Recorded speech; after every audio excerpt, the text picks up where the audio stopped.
When an Apache warrior married, he had to go live with his wife's family. It wasn't an option, it was the law of the people. And if the marriage ended, the woman placed his belongings outside the wickiup. That was the divorce. He gathered his things and left. The house was hers. The children were hers. The land it was built on was hers. This was happening in New Mexico in 1850, while the most powerful army on the continent was trying to subjugate these peoples. What you're about to hear today is not the story you were told in school. It's the one anthropologists took decades to document, and that American soldiers never wanted to understand. The real power of Apache women was not on the battlefield. It was in something much deeper and more permanent. And if this kind of story speaks to you, subscribe now before we begin. You won't want to miss what's coming. It starts with the fact that changes everything else. Among the Apaches, descent was traced through the mother, not the father. When an Apache child was born, that child belonged to the mother's clan. The father mattered for hunting, for warfare, for bringing in resources. But the child's identity, their place within the group, their network of obligations and rights, all of it came from the maternal line. This was documented by anthropologist Morris Edward Opler in An Apache Lifeway, published in 1941 after years of fieldwork with the Chiricahua. Opler interviewed directly survivors who had lived under this system before the reservations. What he found was not an informal power structure. It was a social architecture built around the principle that the woman was the permanent center of the family, and the man was the element that moved. The man moved because the woman did not move. When an Apache married, he left his family of origin and joined his wife's group. He lived with her family, he worked for her family, the United States National Park Service. In its official description of the Ande, the Apaches, records this practice with a precision worth keeping in mind. The Apaches were a matrilocal tribe, meaning the husband lived and moved with the wife's family after marriage. Opler himself collected the testimony of a Chiricahua informant who described the system with a clarity no academic definition matches. The man said, "In marriage, the man goes to live at the camp of the woman's parents. We do this because a woman is worth more than a man. We do it to accommodate the woman. The son-in-law is considered a son and part of the family. The in-laws depend on him greatly. They depend on him for hunting and all kinds of work. He is almost a slave to them." Those words come from an Apache speaking about his own system, not from an outside observer, not from an anthropologist interpreting from the outside. The man was almost a slave to his wife's family, and he was because the system required it. The woman was fixed. The man was the resource she incorporated. Now comes the part most people don't know. The wickiup, the Apache dwelling, was built by the woman. Opler recorded it precisely. The woman not only makes the household furnishings, but is responsible for the construction, maintenance, and repair of the dwelling itself, and for the organization of everything in it. And that dwelling was hers, not her husband's. The husband, when he came into the marriage, had what he brought with him, nothing more. When an Apache marriage ended, the process was simple and entirely unilateral. If the woman wanted a divorce, she placed her husband's personal belongings outside the wickiup. That was all. The marriage was over. He collected his things and returned to his family of origin. She kept the house, the children, the household resources. If the husband wanted a divorce, the process was more complicated. He could announce he was going hunting and not come back. But the house was still hers. The children were still hers. The man had no mechanism for keeping anything that had belonged to her household. This was operating in New Mexico in 1850. While the United States Congress debated whether American women had the right to own property in their own name, Apache women had already spent generations as the legitimate and undisputed owners of their homes. Hold on to that contrast, because it becomes more pronounced as this story develops. The system wasn't only material, it had a spiritual dimension that made it even more solid. The most important deity in the Apache pantheon was not a warrior, not a hunter. It was a woman. Isanaklesh, known in English as white-painted woman or changing woman, was the central figure of Apache cosmology. According to the oral tradition of the Mescalero, when the Apache people were threatened by monsters that made the land uninhabitable, it was Isanaklesh who raised the son who destroyed those creatures. She was the model of Apache courage and virtue. The official site of the Mescalero Apache Nation describes her in exactly those terms, the model of heroism and virtue in femininity. The most important ceremony in any Apache's life was not a warrior's rite of passage. It was a girl's puberty ceremony. The Nakihis, known in English as the sunrise dance or sunrise ceremony, was a 4-day event that mobilized the entire community. The girl's family had been preparing for it for months, sometimes years. They invited people from distant places.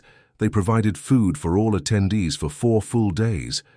The cost could be equivalent to years of accumulated resources. Why that level of investment for a girl's ceremony? Because during that ceremony, the girl was not simply entering adulthood. She became Isanaklesh, literally, the Harvard Pluralism Project. In its analysis of Apache ceremonies, documents that during the 4 days of the Naihis, the young woman was ritually sung into becoming the female deity of creation. Isanaklesh renewed herself through the girl's youth, and the girl received the maturity of Isanaklesh. By the end of the ceremony, the young woman had the ability to bless the entire community, not as a symbol, as a real spiritual act, with concrete effects on the health and well-being of everyone present. An Apache warrior spent years learning to hunt and fight. An Apache woman spent years, and then 4 days, becoming the deity who had created the people.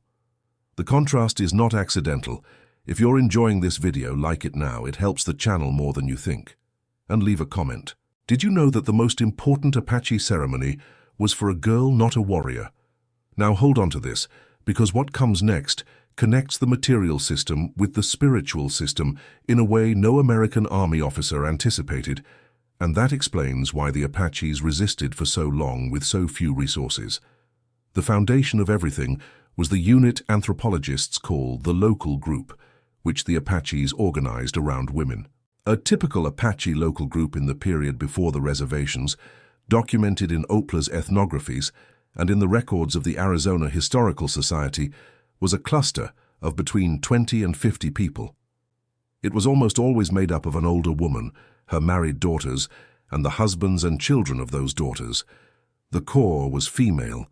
The men rotated. The women remained.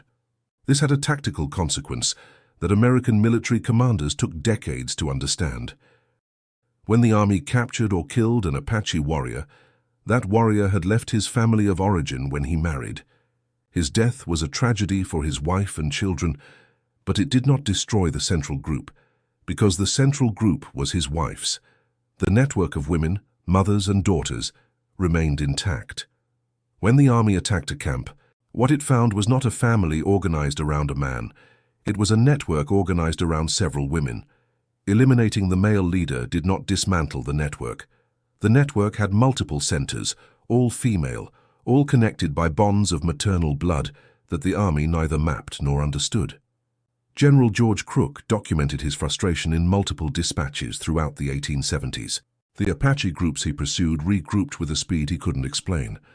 What Crook didn't understand was that those groups regrouped because they had a center he had never attacked: the women, their homes, their kinship networks. And there was something more. Something that period testimony makes impossible to ignore. Apache women were not only the domestic center of the group, they accompanied warrior parties on raids. They advised on combat strategy. They participated in peace negotiations with the enemy. And some acted as shamans, as intermediaries between the human world and the spiritual one. The story of Guyan, a 19th century Mescalero Apache woman, is an example that period records could not categorize. When a Comanche chief killed and scalped her husband, Guyan tracked him alone. She found the chief in the middle of a victory dance around a campfire, surrounded by his band. She infiltrated the camp. She drew the chief, who was drunk, away from the group. She attacked him, killed him, scalped him with his own knife, and took his headdress, belt, and moccasins as proof. She returned to her people. American military records from that era had no category for that. There was no conceptual framework that allowed the army to understand what it meant for a woman to do that. Because in the world those American officers came from, women didn't do that. In the Apache world, it was something that could happen. Because the power of the Apache woman did not depend on permission granted by someone else. It depended on a system that had built it in from the beginning. Let's return to the man placing his belongings outside his wife's wickiup on the day she decided to end the marriage. That man had arrived at that camp as nearly a stranger. He had worked for years to earn the respect of his wife's family. He had hunted for in-laws who, by protocol, he couldn't even look at directly. He had contributed to her household with labor, with animals, with resources. And when she decided the marriage was over, that was all he could take with him. The system had not been built that way because someone decided women should have power. It had been built that way because it worked, because a network organized around permanent women was more stable, more resilient, and harder to destroy than one organized around men who moved. The Apaches didn't call it female power. They had no name for it. It was simply the way they lived. And that way of living allowed them to resist the most powerful army in the hemisphere for decades, in New Mexico and Arizona, with groups that sometimes numbered fewer than 50 people. If you made it this far, you just heard a story that most 19th century history books don't even mention. Comment below with one single word.